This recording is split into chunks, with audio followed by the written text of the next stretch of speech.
5 minute کا مدرسہ اسلامی تاریخ۔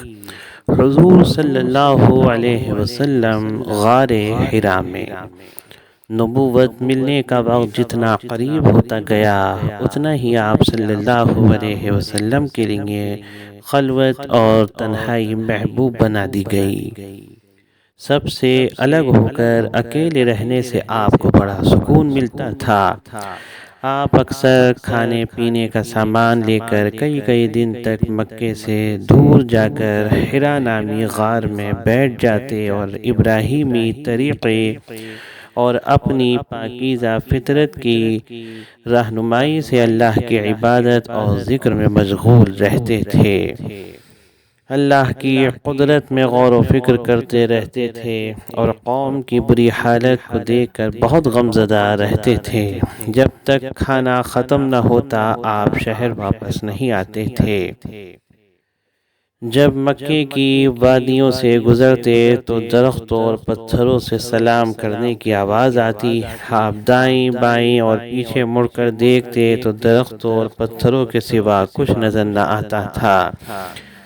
اسی زمانے میں آپ کو ایسے خواب نظر آنے لگے کہ رات میں جو کچھ دیکھتے وہی دن میں ظاہر ہوتا تھا۔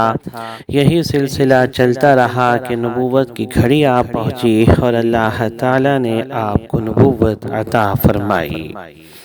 اللہ کی قدرت، انسان کی ہڈیاں۔ اللہ تعالیٰ نے انسانی جسم کو ہڈی کے ڈھانچے پر کھڑا کیا ہے۔ یہ ہڈیاں انسانی جسم سے کئی گنا زیادہ وزن اٹھانے کی صلاحیت رکھتی ہیں۔ جب انسان قدم اٹھاتا ہے تو اس کی ہڈی پر جسم سے کئی گنا زیادہ وزن پڑتا ہے، اور کولہے کی ہڈی 3000 کلو وزن اٹھانے کی صلاحیت رکھتی ہے۔ وہ اسٹیل سے زیادہ مضبوط اور اس سے 10 گنا زیادہ لچکدار اور ہلکی ہوتی ہے۔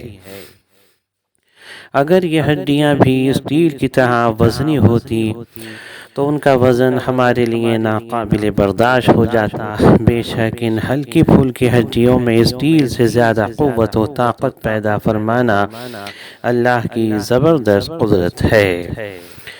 ایک فرض کے بارے میں 2 بیویوں کے درمیان انصاف کرنا۔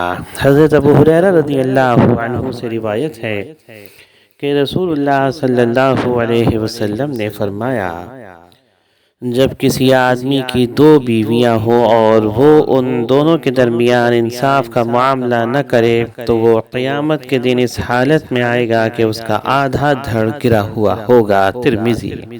فائدہ: 2 یا 2 سے زیادہ بیویاں ہوں تو ان کے درمیان عدل و انصاف کرنا انتہائی ضروری ہے۔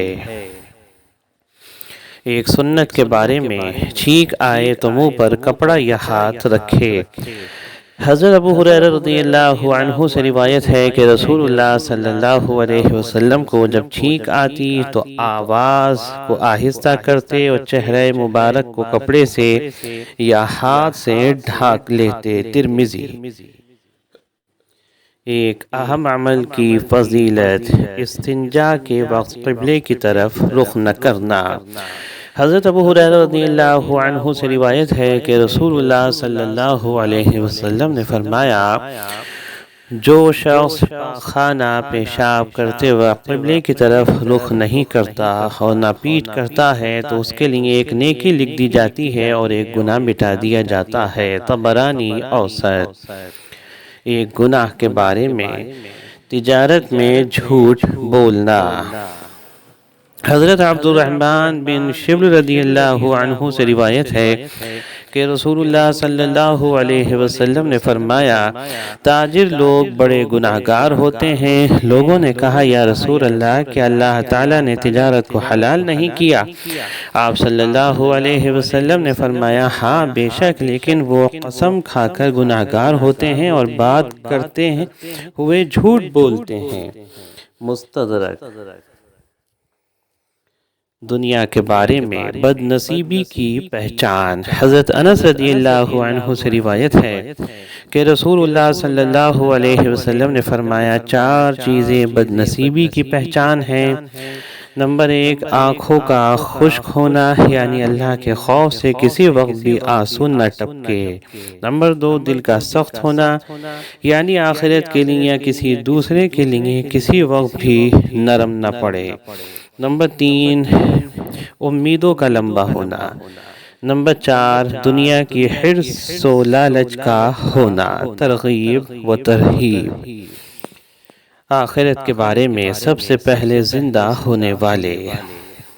حضرت ابو ہریرہ رضی اللہ عنہ سے روایت ہے کہ رسول اللہ صلی اللہ علیہ وسلم نے فرمایا، ہم دنیا میں سب سے آخر میں آئے ہیں، لیکن کل حشر میں یعنی آخرت میں جب سب کو جمع کیا جائے گا تو ہم سب سے پہلے زندہ کیے جائیں گے۔ بخاری۔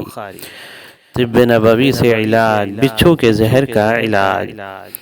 حضرت علی رضی اللہ عنہ فرماتے ہیں، ایک رات رسول اللہ صلی اللہ علیہ وسلم نماز پڑھ رہے تھے کہ نماز کے دوران ایک بچھو نے آپ صلی اللہ علیہ وسلم کو ڈنک مار دیا۔ رسول اللہ صلی اللہ علیہ وسلم نے اس کو مار ڈالا۔ جب نماز سے فارغ ہوئے تو فرمایا، اللہ بچھو پر لعنت کرے، یہ نہ نمازی کو چھوڑتا ہے اور نہ غیر نمازی کو۔